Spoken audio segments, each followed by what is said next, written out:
இந்த உயிர் தமிழுக்கு திரைப்படத்திற்கு இயக்குனராக்கி அழகு பார்த்த எனது குரு அமீர் சாருக்கு, மக்கள் போராளி அமீர் சாருக்கு நன்றி.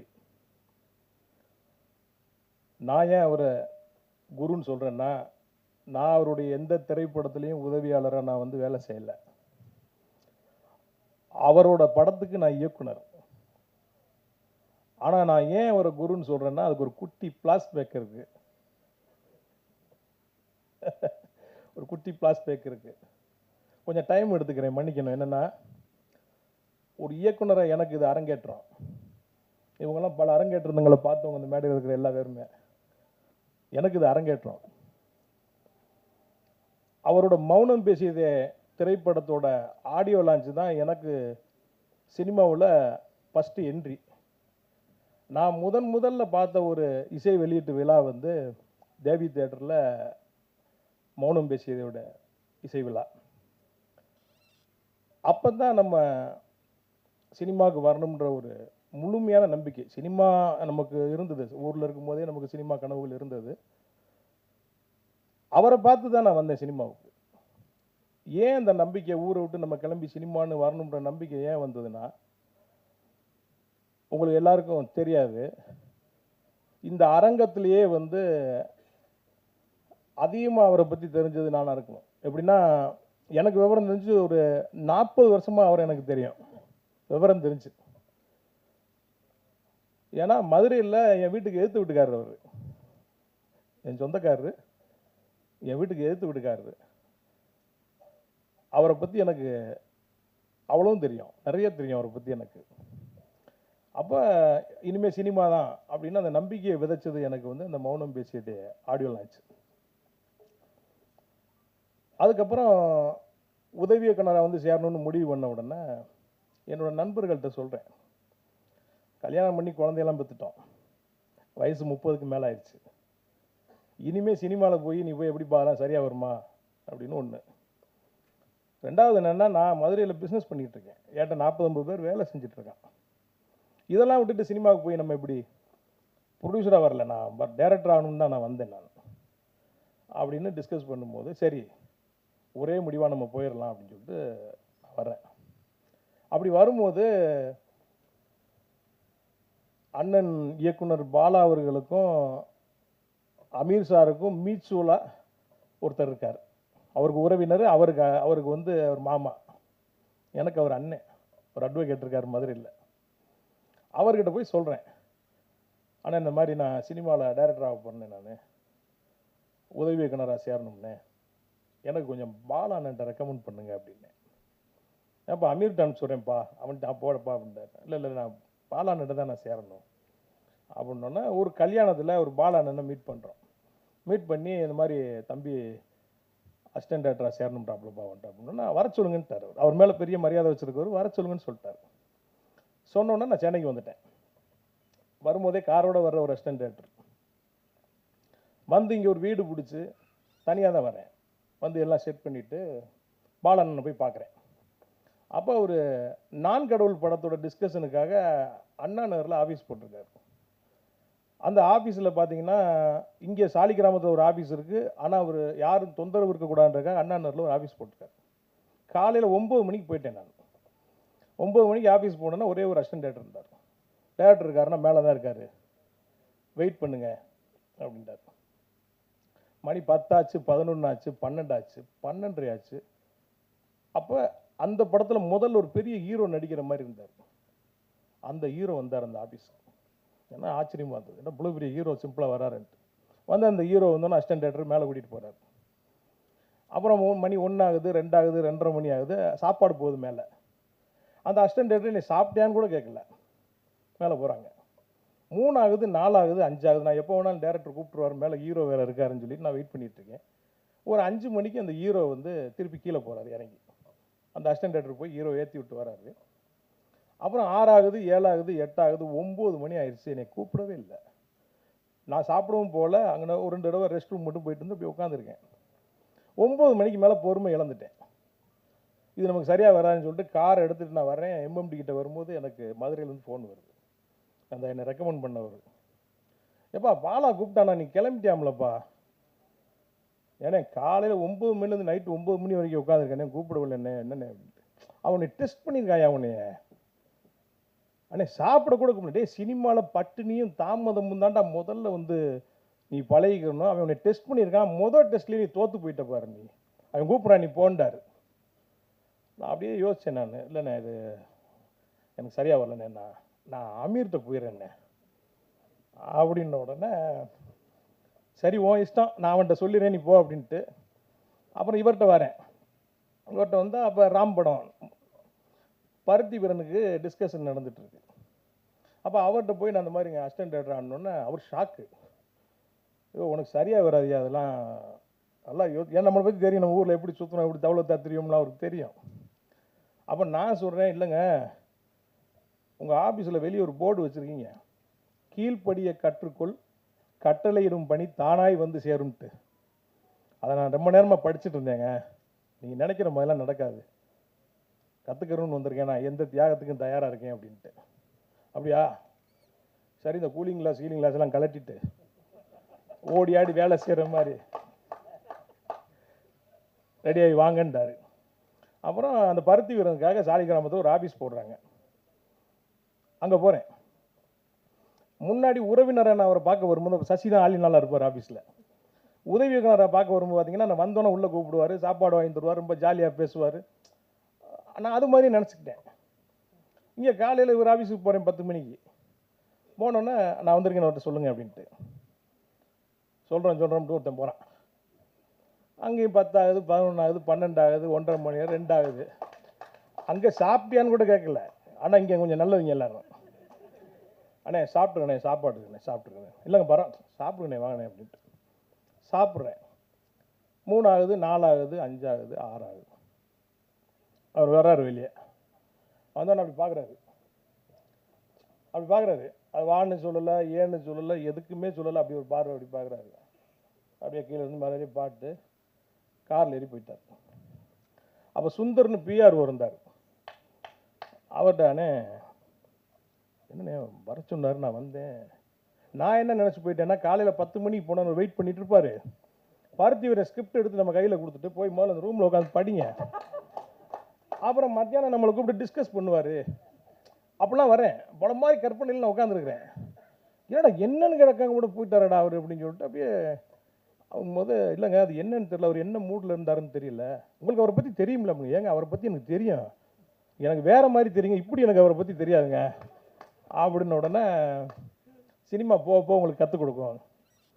அப்புறம் வந்துட்டேன். அடுத்த நாள் நான் போகலை. காலையில் கிளம்புனேன். யோசிச்சு பார்த்தேன், இப்போ அங்கே ஒரு எக்ஸ்பீரியன்ஸு, இங்கே ஒரு எக்ஸ்பீரியன்ஸு, போகலாமா வேணாமான்னு யோசனை பண்ணிக்கிட்டே இருக்கேன். மறுநாள் சாயங்காலம் எனக்கு ஃபோன் வருது மதுரையிலேருந்து. அவர் தான், எப்போ நீ ஆஃபீஸுக்கு வரலையா அமீர் சொன்னானே அப்படின்ட்டு. ஏங்க காலையிலேருந்து சாயங்காலம் வரைக்கும் உட்காந்துருக்கேன், என்னன்னு கூட கேட்கலங்க. அங்கே இருக்கு ஐயோ அசிஸ்டன்ட்னா அப்படி சேர்ந்துக்கிறது, அப்படியே போய் அப்படியே சேர்ந்துக்கிறது தான். அவனை டெஸ்ட் பண்ணியிருக்கான், அவனைய பொறுமை இருக்கான்ட்டு. இப்படி ஒரு குருவையும் இப்படி ஒரு சிஷியனையும் உலகத்தில் எங்கேயுமே பார்க்க முடியாது. வெறுத்துட்டேன். எனக்கு அப்படி வந்த உடனே அப்படி ஒரு எக்ஸ்பீரியன்ஸ். அப்புறம் பார்த்தேன் என்னடா வழி அப்படிங்கும்போது கொஞ்சம் டைம் எடுத்துக்கிறேன், தப்பாக நினச்சிக்காதீங்க. என்னடா அதுக்கு வழி அப்படின்னு நினைக்கும் போது அப்போ பார்த்தேன், சரி இந்த டேரக்டர்கள்லாம் எப்படி இருக்காங்க அப்படின்னு. ஒரு ஆஃபீஸ் வச்சுருக்குறாங்க, உள்ள ஒரு பெட்டு போட்டு படுத்துருக்குறாங்க, யோசிக்கிறாங்க. கூட பெல் அடித்தா வரக்கு ஒரு பையனை வச்சுருக்குறாங்க. சரி நம்மகிட்ட தான் பணம் இருக்கு, நம்ம இந்த செட்டப்பை முதல்ல பண்ணிடுவோம். முதல்ல ஒரு ஆஃபீஸை போட்டேன். போட்ட உடனே அங்கே ஒருத்தர் நமக்கு பழக்கம் மாறோம் ஒயின் ஷாப்பில். என்ன பிரதர் அப்படின்னா, சினிமா அப்படியா பிரதர், என்னென்ன படங்கள்லாம் உங்களுக்கு ரொம்ப பிடிக்கும் அப்படின்ட்டு. நாங்கள் ஆரம்பத்தில் பாரதி ராஜா சார் படம்லாம் பார்த்துருங்க, மணி சார் படம் நாயகன் எனக்கு ரொம்ப பிடிக்குங்க. அப்படியா, ஓகே. உலக சினிமா பார்க்குற பழக்கம்லாம் இருக்கான்னு. உலக சினிமானா என்னங்கன்னு கேட்டேன். இந்த ஜாக்கி சான் படம் அதெல்லாம் வருமே அது வாங்க அப்படின்ட்டு.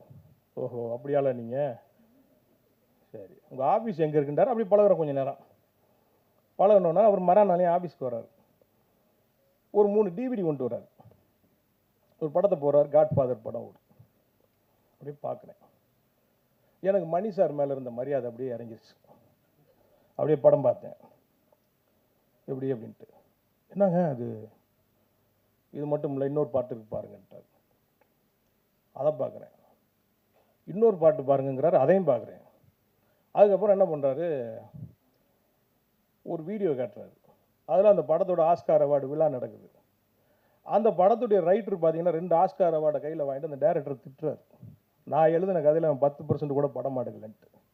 இப்படின்னே அவர் ஓவியமாக கதை எழுதினார். அந்த புக்கு எங்கேயா கிடைக்கும்னோன்னா அங்கங்கே லைப்ரரியில் தேடிக்கிட்டு அந்த புக்கு வருது. அதுக்கு ஒரு டிரான்ஸ்லேட்டர் வச்சு படித்து நமக்கு சொல்கிறாரு கதையை கேட்கும்போது ஆகா உண்மைதான் அவர் சொன்னது. உண்மையிலேயே அவர் எழுதின கதையில் 10% தான் படமாக்கியிருக்காங்க. அப்புறம் அந்த இன்னொரு நாள் டிவிடியை கொண்டு வர்றாரு. அடுத்த நாள் இந்த ஸ்டிங்க்னு ஒரு படம், இதை பாருங்கன்ட்டு. அதை பார்த்தா உப்பு கரையுது, உப்பு குறைஞ்சா டியூப்பு மேலே வருது, டியூப்பு மேலே வந்தால் பலானது மேலே வருதுன்னா அதில் இருக்குது. அவ்வளோதானா, இன்னும் இருக்காங்கன்னு இன்னும் இருக்கு பாருங்க. Once upon a time in அமெரிக்கான்னு ஒரு படம் பாரு, அமெரிக்கன் கேங்ஸ்டர்னு ஒரு படம் பாரு, அதை பாரு இதை பாருன்னு வருது. அப்படியே மணிரத்னம் சார் மேலே அந்த மரியாதை திருப்பி ஏறுது மேலே. ஒரு சினிமாவுக்கு இவ்வளவு மெனக்கெடுவாங்களா? Excellent movie. அப்படி ஒரு டைரக்டர், நம்ம ரசிச்ச டைரக்டர். அப்படியே மணி சார் அப்படியே போகிறார், அப்படியே அப்படியே அப்படியே அப்படியே போகிறார். அப்போ என்னன்னா, சரிங்க இது மாதிரி படங்கள்லாம் என்ன இருக்குன்னு காட்டுங்க. ரோமன் ஹாலிடேன்னு ஒரு படம் காட்டுறாரு. இந்த ரோமன் ஹாலிடே எங்கே இருந்து வந்துச்சுங்க? இதுதாங்க அன்பேவாவா ரோமன் ஹாலிடேவான்னு பார்த்தா அது அப்படி தான். அன்பேவா உயிரே உனக்காக ஆகுது, உயிரே உனக்காக. அப்புறம் பார்த்தீங்கன்னா மறுபடியும் கஜினி ஆகுது, அப்படி வந்துட்டே இருக்குது. அப்போ இதெல்லாம் பார்க்குறோம். அப்புறம் நண்பர்கள் நமக்கு பழகுறாங்க. அப்புறம் அவங்க 2 பேர்ட்டையும் சேரணும்னு சினிமா கற்றுக்குன்னு நினச்சேன். ஆனால் காலை என்னை கொண்டு போய் இவர்கிட்ட தள்ளி விட்டுச்சு, நம்மள்கிட்ட. தவறா சொல்ல தலைவா, கோச்சுக்கிறாங்க. படம் ஷூட்டிங் போகிற 2 பேரும். அப்போ கொஞ்சம் சாப்பிடுவோம் நாங்கள் 2 பேரும். சாப்பிட்டு அப்படியே பயங்கரமாக ஆட்டம் பாட்டமாக ட்ரெயினில் போகிறோம். காலையில் இறங்கி பார்த்தா ஸ்கிரிப்டை காணோம். இப்போ மாதிரி பார்த்தீங்கன்னா ஃபோனுக்குன்னு இந்த வசதியெல்லாம் இல்லை. ஒரு 2 காப்பி, ஒன்று கையில் வச்சுருக்கோம், ஒன்று ஆஃபீஸில் இருக்குது. ப்ரொடியூசரோட சொந்த ஊரில் ஷூட்டிங். சீன் பேப்பர் இல்லாமல் எங்கிட்ட ஷூட்டிங் எடுக்கிறது காலையில். அப்புறம் அங்கே ஃபோன் அடிச்சு, இங்கே ஃபோன் அடிச்சு, டிடிக்கு அடிச்சு, அவனுக்கு அடிச்சு, இவனுக்கு அடிச்சு, எவனுக்கு அடிச்சும் அந்த ஸ்கிரிப்ட் கிடைக்கல. அப்புறம் உட்காந்து ஒரு சீனை எழுதி எடுத்துக்கிட்டு இருக்கோம். அப்புறம் வர்றாங்க. சினிமாவில் என்னெல்லாம் செய்யக்கூடாதுங்கிறத, ஏன்னா அவருக்கு ஹீரோ கிடைக்கல. இவன் தான்ப்பா நமக்கு ரஜினி, இவன் தான்ப்பா நமக்கு கமல்னு எடுக்கிறாரு படம். ஹீரோ கிடைக்கல அவருக்கு. என்னெல்லாம் செய்யக்கூடாதுங்கிறத இந்த முகாமில் இருந்து கற்றுக்கிட்டேன். அதில் ஒரு ஹீரோ நடித்தான். அவன் பாருங்க, படம் அவன் ஆக்சிடென்டல் பிரைம் மினிஸ்டர் மாதிரி ஆக்சிடென்டலாக ஹீரோவான அவன் நாள் நைட்டு. அவன் பாதி படம் போயிட்டு இருக்கும்போது பார்த்தீங்கன்னா ஆர்டி ராஜசேகர் கேமரா அடுத்து அவர் கூப்பிட்றாரு, இவர் கூப்பிட்றாருங்கிறா முடியல. மொட்டை அடிக்கணும் இவர் ஒரு சீன் இன்ட்ரோல் பிளாக்கு. அதை கடைசியாக கிளைமாக்ஸ் முடிஞ்சோன்னு மொட்டை அடிக்க மாட்டேன்ட்டான் கிளைமாக்ஸில். அப்புறம் அவனோட நான் சண்டைக்கு போய் கடைசியில் இந்த படத்தில் எனக்கு அசிஸ்டன்ட் கார்டு அவங்க போடல, போங்கடான்னு விட்டுட்டேன். இப்படி அப்படியே நம்மளோட சினிமா ட்ராவல் அப்படியே மாறி மாறி மாறி மாறி இன்னைக்கு காலம் எங்கே கொண்டு வந்து என்னை விட்டுருக்குன்னா, அவர் படத்துக்கு நான் டைரக்டர். இப்போ ஏன் நான் அவர் குருன்னு சொன்னேன்னா, இந்த படம் எடுக்கும்போது ஒரு நல்ல வண்டி ஓட்டுற ஒரு டைரக்டர், ஒரு டிரைவர் இருந்தாருன்னா, அப்போ லெஃப்டில் போ, ரைட்டில் போ, ஸ்லோ அப்படின்னு ஒரு இன்ஸ்ட்ரக்ஷன் கொடுத்துட்டே இருப்பார். அது மாதிரி அவர் பக்கத்தில் இருந்தனால தான் இந்த படம் சாத்தியமாச்சு. இந்த படம் இன்னைக்கு இவ்வளவு நேர்த்தியாகவும் பார்த்தவங்களாம் இன்னைக்கு காலையில் ஹீரோயின் பார்த்தாங்க. சார் இப்படி ஒரு படத்துலையா நான் நடிச்சிருக்கிறேன், நான் அசந்துட்டாங்க. இந்த படம் இவ்வளோ தூரத்துக்கு வந்ததுக்கு அவர் தான் காரணம். சினிமாவில் ஷூட்டிங் நடந்துட்டு இருக்கும்போது டைரக்டரும் ஹீரோவும் முதல்ல பேசிப்பாங்க. என்ன சார் இந்த ப்ரொடியூசர் 4 நாள் எடுக்க வேண்டிய சீனை 2 நாளில் முடிங்கிறான், கொலையாக கொள்றான சார் பேசிகிட்டு இருக்கும்போது அங்கேருந்து ப்ரொடியூசர் வருவார்.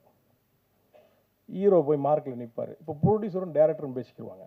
என்ன சார் இவனை போய் ஹீரோ வாக்கின கொலையாக கொள்றான சார், நம்மளை வேறு ஹீரோ இருந்தால் நல்ல படம் எடுத்துக்கலாமா சார்பா.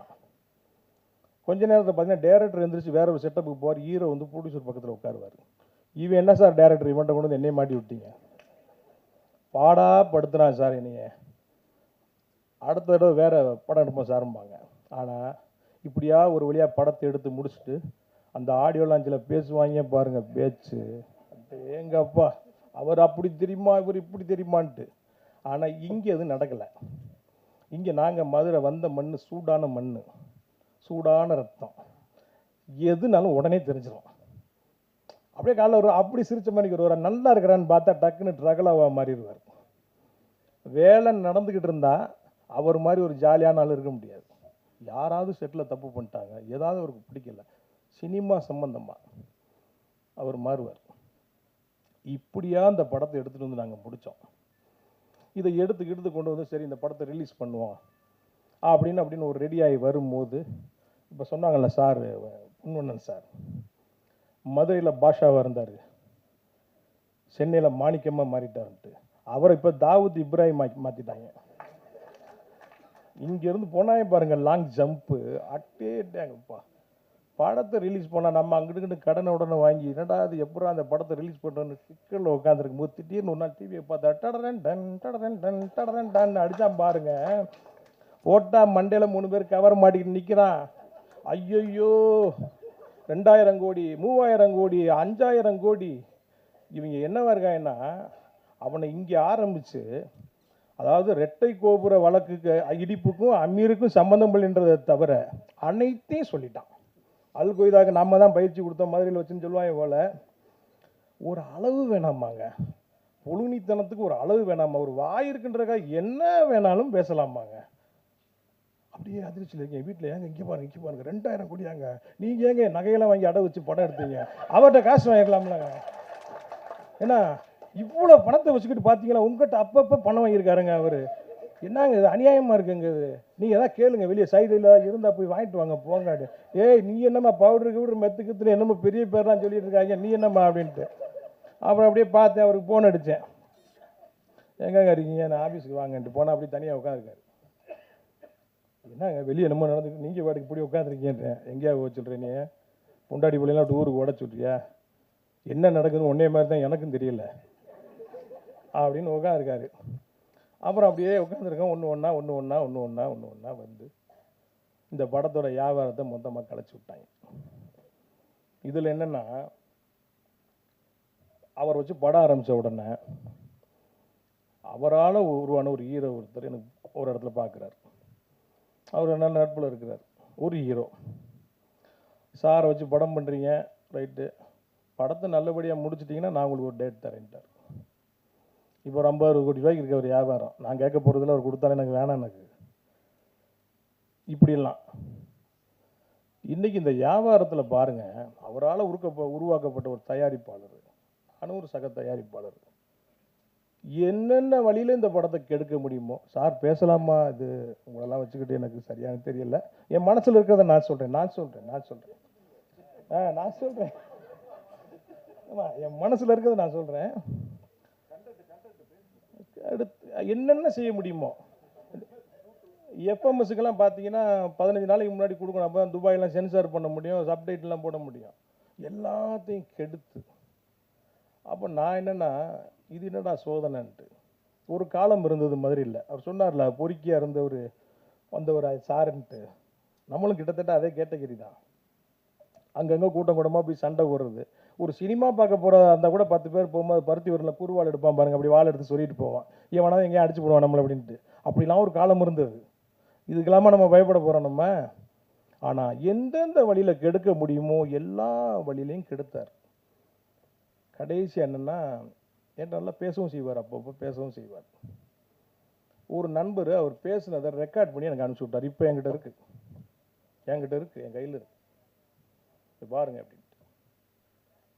அப்புறம் இது என்ன சொல்கிறது, இது காலம்தான் அதுக்கு பதில் சொல்லணும். இது வந்து நம்ம அதெல்லாம் தாண்டி வந்துட்டோம், காலம் கண்டிப்பாக அதுக்கு பதில் சொல்லணும். பார்க்கலாம், ரைட்டு. அப்புறம் வந்து மக்கள் போராளி படம் முடிஞ்ச உடனே அப்படியே பார்க்கும்போது, அந்த படத்துக்கு வெறுமனே அமீர் அப்படின்னு ஒரு டைட்டில் இருந்தால் நல்லாயிருக்கும் அப்படின்னு அப்படியே யோசிக்கும் போது, ஷூட்டிங் நடக்கும்போது பார்த்தீங்கன்னா அப்பப்போ ஹீரோ மதுரை கிளம்பிடுவார். என்னங்க மதுரை ஊருக்கு, நம்மளும் அதே ஊர் தானே, என்ன இவ்வளோ பாஸ் அப்படின்னா வாய்தாக்கு போகிறார் ராமநாதபுரத்துக்கு. டைரக்டர் அவர் பஸ் லெஸ்லாம் போக முடியாது, ஒரு தடவை போன ஃப்ளைட்டில் போனால் காரில் போனால் 15,000-20,000 செலவாகும். பருத்தி வீரன் மாதிரி அவ்வளோ பெரிய ஹிட்டை கொடுத்துட்டு அடுத்த ஹீரோ யார், எத்தனை கோடி சம்பளம், எவ்வளோன்னு போகாமல் இந்த தமிழ் சமூகத்துக்காக சிறைக்கு போனவர் என்னோட ஹீரோ. அவர் கூட போன எங்கள் அண்ணன் செந்தமிழன் சீமான் இன்னைக்கு ஒரு பெரிய அரசியல் கட்சியோட தலைவராக இருக்கிறார். அவர் சினிமா மேலே இருக்க காதலில் சினிமாவில் அவர் இருக்கிறாரு. வழக்கு போட்டது தெரியும், போனது தெரியும், வந்தது தெரியும். அந்த வழக்குக்கு எத்தனை வருஷம் அலைஞ்சாங்கன்றது எனக்கு தெரியும். 10 ஆண்டுகள். எத்தனை வருஷம் சார் அது இருக்கும்? 10 வருஷம் வாய்தாக்கா 2 வாய்தா 3 வாய்தா சேர்த்தாப்பில் போகலன்னா வாக்கில் சார் வரலைன்னா வாரண்ட் ஆயிரும் சார். இப்படியா போய் போய் கடைசியில் நீதிமன்றத்தில் அவங்க விடுதலை ஆகும்போது அந்த நீதிபதி சொல்கிறாரு அவங்க 2 பேரையும் பார்த்து, நீங்கள் இதெல்லாம் பயப்படாதீங்க, எதுக்கெல்லாம் இது மாதிரி தொடர்ந்து குரல் கொடுங்கன்னு சொல்கிறாரு. அப்படி சர்டிஃபிகேட் வாங்கிட்டு வந்து ஒரு நீதிமன்றத்தில் என்னோட ஹீரோ மக்கள் போராளி அமீர், நீங்கள் எப்படா சர்டிஃபிகேட் கொடுப்பீங்க அவருக்கு? தாவூத் இப்ராஹிம் ரேஞ்சில் மக்கள் மனதில் இருக்கிறார், தமிழக மக்களுடைய இதயங்கள் இருக்கிறார் அமீர். 20 ஆண்டுகளாக வந்து அவருடைய திரைப்பட வாழ்க்கையை பின்னோக்கி நீங்கள் பார்த்தீங்கன்னா அவ்வளோ ஃபுட்டேஜ் இருக்கு. மக்கள் போராளி அமீர்னு நான் ஒரு புத்தகமே எழுதிக்கிட்டு இருக்கிறேன், கூடிய சீக்கிரம் வரப்போகுது. 20 ஆண்டுகளாக அந்த தமிழ் சமூகத்துக்கு எப்படி அவர் களத்தில் நின்றார். அனிதா மரணம்னா அங்கே நிற்பார், கூடங்குளம் அனல் மின் நிலையம்னா அங்கே நிற்பார், ஜல்லிக்கட்டுக்கான போராட்டம்னா அங்கே நிற்பார், காவிரி இஷ்யூன்னா அங்கே நிற்பார், எல்லா இடத்துலையும் நிற்பார். கோடிகளை குமிச்சுக்கிட்டு இருக்கிற இந்த சினிமாவில் அதுதானங்க வர்றோம். அங்கே இப்படி ஒரு ஆள், இவருக்கு இப்படி ஒரு பட்டம் கொடுக்கலன்னா வேற யாருக்கு கொடுக்குறது? எக்காலத்திலையும் என்னை வந்து அவர் என்னோட குருநாதர், ஒரு மக்கள் போராளி. அப்புறம் என்னன்னா இந்த படம் வந்து அமீர், உயிர் தமிழுக்கு அவெல்லாம் பார்த்தோன்னா ஒரு முரட்டு அரசியல் படமாக இருக்கும், சீரியஸான படமாக இருக்கும். அதல்ல அது இருக்குது, அரசியல் இருக்கா, முழுமையான அரசியல் இருக்குது. நம்ம கவிஞர் சொன்ன மாதிரி அது வந்து ஒரு நையாண்டியாக இருக்கும். அது அப்படி சிரிச்சுட்டு அப்படி போகிற மாதிரியான ஒரு படமாக இருக்கும். காதல் பிரதானமாக இருக்குது. நீங்கள் அந்த சாங் பார்த்தீங்க, சிவகார்த்திகேயனுக்கு டப்பு கொடுத்துருக்காரு நம்ம ஹீரோ. அவ்வளவு அழகா ஸ்க்ரீனில் அவ்வளோ அழகாக இருக்கிறாரு. நான் நிறைய பார்த்தேன் ஷூட்டிங்கில், நான் பார்ப்பேன். நான் ஒரு குறிப்பிட்டு சொல்ல போனோம்னா ஒரு காட்சி, அந்த நீங்கள் முதல் சாங்கில் பார்த்துருப்பீங்க, அந்த புலி வேஷம் போட்டு ஆடுவார். அவருக்கு முதல்ல கம்பு சுத்த தெரியாது. அந்த புலி வேஷம் அந்த வந்து தீனா மாஸ்டர், சார் புலி வேஷம் நாளைக்கு வச்சுக்கிறோங்கிறாரு. பார்த்தா ட்ரெயின் பண்ணிகிட்டு இருக்காரு அவர். ஏன்னா அவ்வளோ பேர் ஷூட்டிங்கை வேடிக்கை பார்க்குறான், சாங்கு, அதில் புலி வேஷம் போடணும், அதை ஆடணும், கம்பு சுற்றணும், இதெல்லாம் செய்கிறாரு. பார்த்தீங்கன்னா இப்போ ட்ராக் போகுது, ட்ராலி போகுது, கேமராவும் ஒரு அந்த ஃபேவராக இருக்கணும். என்னங்க ஒரு டைரக்டர், அவ்வளோ பெரிய ஹிட்டு கொடுத்த டைரக்டர் காலத்தில் நின்று நடிக்கும் போது என்னங்க அது சார். நான் கலைஞர், அவருடைய கதைகள்லாம் எனக்கு தெரியும். அவர் அடுத்தடுத்து என்ன மாதிரியான படங்கள் பண்ண போகிறான்னு சில கதைகள் தெரியும்.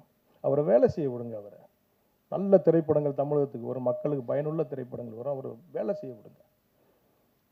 அதே மாதிரி சாந்தினி சரியா? கேட்டுக்கிறேன். சாந்தினி ஃபஸ்ட்டு ஷெடியூலில் ஷூட்டிங் வரும்போது ஹீரோயின் இருக்கிற இடமே தெரியல. கூப்பிட்டா வர்றாங்க, போகிறாங்க, ஷார்ட் முடிஞ்சோன்னு போகிறாங்க. அப்போ நான் வந்து என்ன பண்ணேன், ஒரு பிரேக்கில் சொல்கிறேன், ஏம்மா இப்படிலாம் இருக்கக்கூடாதும்மா இங்கே சினிமாவில். ஏம்மா ஒரு ஹீரோயின் வந்திருக்கு, ஒரு ஷெடியூல் போயிட்டுருக்கு, ஹீரோயின் அதை கேட்டாங்க இதை கேட்டாங்கன்னு 4 பேர் வந்து என்னை கம்ப்ளைண்ட் பண்ணாதாம்மா நீ பெரிய ஹீரோயின் ஆக முடியும். இருக்கிற இடமே தெரியாமல் இப்படி இருந்தால் என்னம்மான்றேன். சார் எனக்கு புரியல சார், நீங்கள் ஏதாவது கேட்கணுமா, எனக்கு இந்த தண்ணி சரியில்லை, மினரல் வாட்டர் கொடுங்க குளிக்கிறதுக்குன்னு எதாவது கேட்கணும்ல. எதையுமே கேட்கல. அப்படி ஒரு ஆர்டிஸ்ட், எந்த கஷ்டமும் நம்ம கொடுக்கல, அப்படி ஒரு ஒத்துழைப்பு கொடுத்த ஒரு ஆர்டிஸ்ட்டு. அவங்களுக்கு நல்ல இந்த படத்துக்கு பிறகு, ஏன்னா அமீர் சார் தமிழ்நாட்டில் ஒரு பெரிய ஆள் தெரியும், அவருக்கு இணையா படத்தில் ஸ்க்ரீன் ஸ்பேஸ் இருக்குது. உங்களுக்கு ஒரு மன்னன் படத்தில் விஜயசாந்த் ரஜினிகாந்த் பார்த்த மாதிரி, சவாலை சமாளியில் வந்து சிவாஜி சாரும் ஜெயலலிதா அம்மாவும் பார்த்த மாதிரி ஒரு ஈக்குவலான ஒரு ஸ்பேஸ் அவங்களுக்கு ஸ்க்ரீனில் இருக்குது. இந்த படத்துக்கு அப்புறம் அவங்கள இந்த தமிழ் சினிமா பயன்படுத்தும்னு நினைக்கிறேன் நிறையா. அப்புறம் அண்ணாச்சி இந்த படத்தில், அந்த படத்துக்கு முதல்ல நான் நினச்ச ஹீரோ வந்து அண்ணன் வைகை புயல். நிறைய பேசுகிறேனோ ஏன்னா அப்புறம் பட்ஜெட்டு மற்ற விஷயங்களை பார்க்கும்போது அண்ணன் பெரிய சம்பளத்தில் இருக்கிறாரு. அவருக்கு இவருங்க எப்போவுமே பாருங்கள் ஒரு வாக்கிய வரப்பு தராரு இருக்கும் 2 பேர்த்துக்கும். அவர் ஒரு ஏரியாவில் இருப்பார், இவர் ஒரு ஏரியாவில் இருப்பார். அப்புறம் அப்படி இப்படின்னு போய் கடைசியில் அண்ணாச்சி. அப்போ படம் ஃபுல்லாக வர்ற கேரக்டர் மொத்தமாக அப்படி ஒரு தூக்கி நிப்பாடுற பக்கத்தில் ஒரு சப்போர்ட்டிங் ஆர்டிஸ்ட்டாக, ஒரு காமெடியனா, ஒரு குணச்சித்திர நடிகராக எல்லாமே இருக்கிற ஒரு கேரக்டரு அருமையாக பண்ணியிருக்காரு. நீங்கள் ஃபைனலாக படம் பார்க்க போகும்போது அப்படி ஒரு காமெடி பண்ணியிருக்காங்க. இது அவருக்கு ஒரு முழுமையான ஃபுல் மீல்ஸ் கொடுத்துருக்காங்க அண்ணாச்சிக்கு. இதுக்கப்புறம் அண்ணாச்சி நிறைய படங்களில் ஹீரோவுக்கு விட்ட தோழனா மாமாவா. அப்புறம் பருத்தி வீரனில் வந்து கார்த்தியை வந்து எப்படி சித்தப்பன்னு கூப்பிட்டாங்களோ அந்த மாதிரி மாமான்னு கூப்பிடுவாங்கன்னு நினைக்கிறேன் நான். ஆமாம், எங்கள் அண்ணாச்சி இப்போ மாமாவாயிட்டார். ஆமாம், அந்த படத்தில் அதை படம் பார்க்கும்போது நீங்கள் ஃபீல் பண்ணுவீங்க. அப்புறம் இயக்குனர் பிரபாகரன் சார் பேசும்போது சொன்னாங்க, என்றைக்குமே நாங்கள் அவர் கூட இருக்கோம்ட்டு. இந்த இடத்துல நான் சொல்கிறேன், இங்கே வந்தவங்களை விட்டுருங்க, வராமல் நிறைய பேர் ஃபோன் பண்ணிகிட்டே இருந்தாங்க நம்ம கூப்பிட்டவங்க. ஐயோ வர முடியல, நாங்கள் ஷூட்டிங்கில் இருக்கோம், அங்கே இருக்கோம், இங்கே இருக்கோம். இந்த மாதிரி ஒரு நேரத்தில் அண்ணன் படம் ஆடியோ லான்ச் நடக்கும்போது நாங்கள் இருக்கணுமேன்ட்டு அவங்களுக்கும் நான் நன்றியை சொல்லிக்கிறேன். அப்புறம் கருப்பு சில சீன்கள் படத்தில் பல சீன் இருக்கார். 10 சீன் அவர் வந்தாலும் பட்டாசாக இருக்கும். அப்படி ஒரு டைலாக் டெலிவரி, அப்படி ஒரு காமெடி. இன்னைக்கு காலையில் படம் பார்த்தோம், அவங்க சாந்தினி சார் என்ன சார் இப்படி பண்ணியிருக்காரு, ஒரு படம் ஃபுல்லாக வச்சுருக்கலாமேன்ட்டு. அவ்வளோதான், அந்த சார் சொன்ன மாதிரி அங்கே ஸ்பேஸ் கிடைக்கலங்க. அப்புறம் கவிஞருடைய பாட்டு நாங்கள் ரிலீஸ் பண்ண பாட்டிலே பார்த்தீங்கன்னா நிறைய வியூஸ் போயிருக்குது. அவர் எழுதின அந்த ஓட்டு கேட்டு ஓடி வருவான் சாங்க, நம்ம குரு பாடின பாட்டு. இந்த பாராளுமன்ற தேர்தலில் பட்டையை கிளப்பியிருக்கு இந்த பாடல். ஆமாம், அப்புறம் நம்ம குருநாதர், ஆமாம் ஆமாம், இன்னொரு குருநாதர் என் சரவண சக்தி நண்பர், என்ன அவர் பாடுங்க படம் ஃபுல்லாக. அவர் ஒரு ஒரு ஏரியாவில் கிளக்கியிருப்பார். அவரும் நல்ல அவர் என்னென்னா வருஷத்துக்கு 4 படம் பண்ணுறாரு. எப்போங்க அப்படின்னா ஒரு படம் ஆடியோ லான்ச் பண்ணுறாரு, ஒரு படம் ரிலீஸ் ஆகுது, பார்த்தா அடுத்த படம் முடிச்சிட்டேங்கிறாரு. எங்கிட்ட ஒரு ப்ரொடியூசர் கிடப்பாங்கன்னு தெரியல, வரைச்சி அடி தள்ளுறாரு. வாழ்த்துக்கள் சார் உங்களுக்கும். மற்றபடி நிறைவாக எல்லாம் பேசிட்டோம்னு நினைக்கிறேன். பொன்வண்ணன் சார் வந்து இந்த படத்தில் பாருங்கள், இந்த படம் எடுத்த காலகட்டத்தில் எங்களுக்குள்ள நல்லது கட்டத்தில் எல்லாத்துலேயுமே வந்து இருந்தவங்களுக்கு ஒரு நல்ல அட்வைஸ் கொடுத்து நல்லா இது பண்ணி வந்தாங்க. இன்றைக்கி வந்து இப்படி ஒரு சூழ்நிலையில் வந்து இங்கே வந்து சாரை பற்றி அவர் கூட பழகி அவரோட ட்ராவல் பண்ணி அதை வந்து அவங்க முன்னாடி வந்து அவ்வளோ அழகாக சொன்னாங்க. அவங்களுக்கு நன்றி. அண்ணன் கருப்பழனியப்பன் அவர் வந்த உடனே அண்ணனை பார்த்தேன், வேட்டி சட்டையில் கரெக்டாக வந்திருக்காரு இந்த படத்துக்கு. நான் கேட்டேன், அண்ணே நான் நினச்சேனே எல்லோரும் வேட்டி சட்டையில் வரும், நீங்கள் வந்திருக்கீங்கண்ணே கரெக்டாக. உயிர் தமிழுக்குன்ற டைட்டில் இந்த படத்துக்கு மிகச்சரியான காஸ்டியூமில் வந்திருக்காங்க. நான் அவங்களோட பெரிய ஃபேன், அவங்களோட பேச்சுக்கு நான் வந்து பெரிய ஃபேன். நான் அண்ணன் அடமலை மாதிரி இப்போ அண்ணனுடைய பேச்சை கேட்குறதுக்கு நான் தயாராக இருக்கிறேன். உங்களை மாதிரி நானும் ஆர்வமாக இருக்கேன். என்னோட குரு அமீர் சாருடைய பேச்சை கேட்குறதுக்கு நம்ம ரொம்ப ஆர்வமாக இருக்கிறேன். வர 10ஆம் தேதி படம் ரிலீஸ் ஆகுது. பத்திரிகைக்காரங்க நான் வந்து ஏற்கனவே இந்த படத்தோட வியாபாரத்தை கெடுத்து விட்டாங்க, பணம் கிடைக்கல, விளம்பரம் பண்ணுறதுக்கு என்கிட்ட காசு இல்லை. நீங்கள் தான் கொண்டு போய் இந்த படத்தை மக்கள்கிட்ட போய் சேர்க்கணும். மறுபடியும் உங்கள்கிட்ட வேண்டி விரும்பி கேட்டு நன்றி கூறி விடைபெறுகிறேன். நன்றி, வணக்கம்.